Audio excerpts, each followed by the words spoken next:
English shorthand high speed 150 words per minute. General phrasebook of National Shorthand School Vizag. Passage number 16. Please get ready. Start.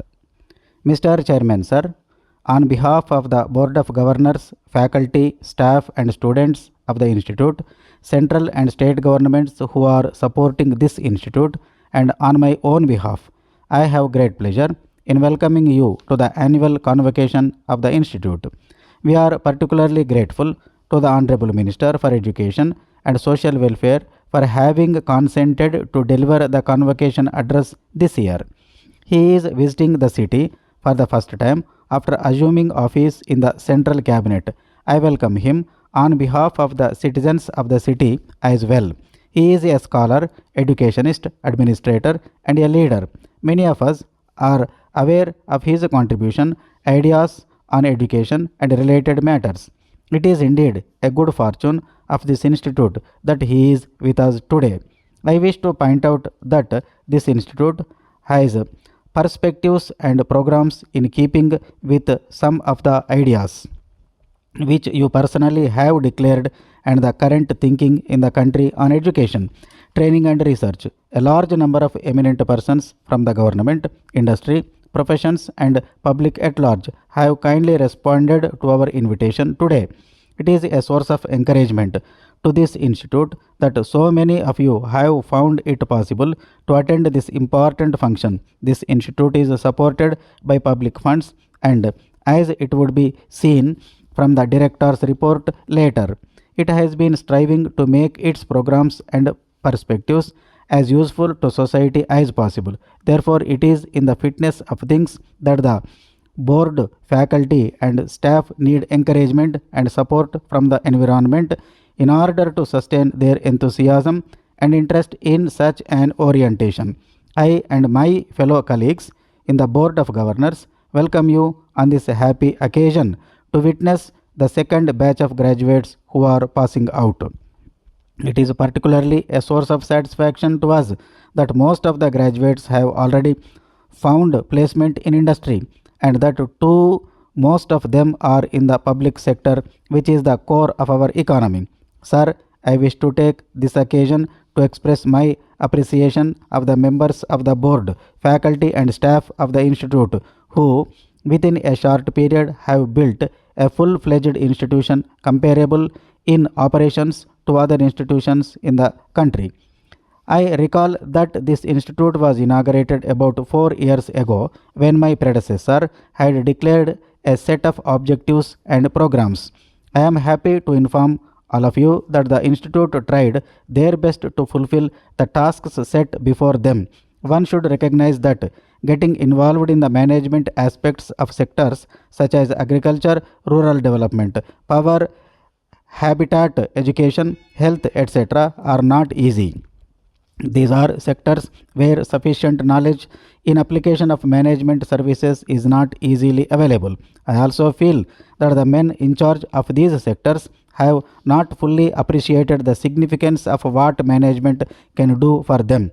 Therefore, it is my pleasure to inform you that in spite of many handicaps of physical facilities, the faculty have put out some programs of research and training in most of the objectives set before them.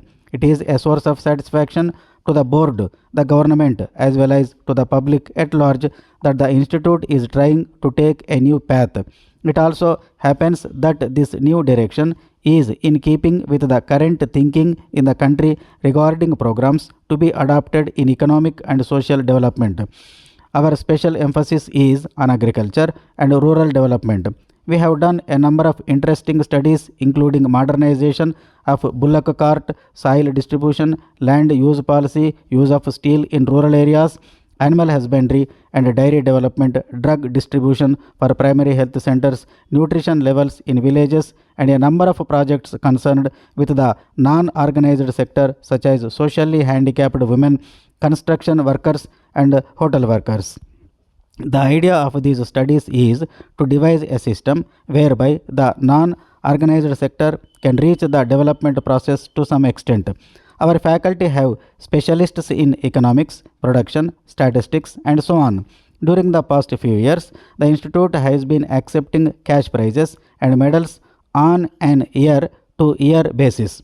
The institute has now decided to request that, in the best interest of mutual development and also to build necessary continuity to such rewards and medals, it would be helpful if such things and cash awards are instituted on the basis of an endowment by well established industrial organizations for the best performance in the area of financial management. I can only hope that voluntary societies will spring up everywhere for the development of art, science, social welfare, and education, each in its own small way, able to contribute to the development in the large. It requires a new generation of dedicated men like our past freedom fighters.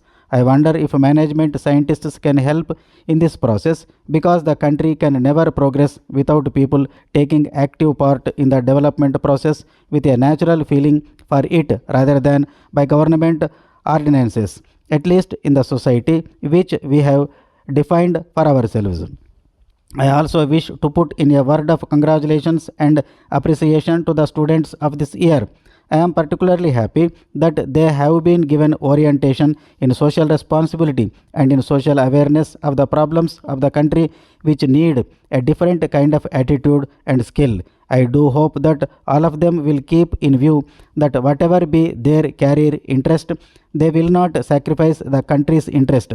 All professional institutions should have a re-look at their values and attitudes in order to make them much more productive for the upliftment of the people of our country.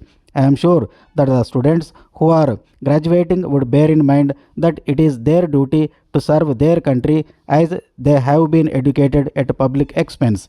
Finally, I welcome all the citizens, mass media, men and others who are here to share with us our happiness on this joyous occasion. I am confident that we can bank on their support and blessings to make this institute a genuine instrument of the society for socio-economic development.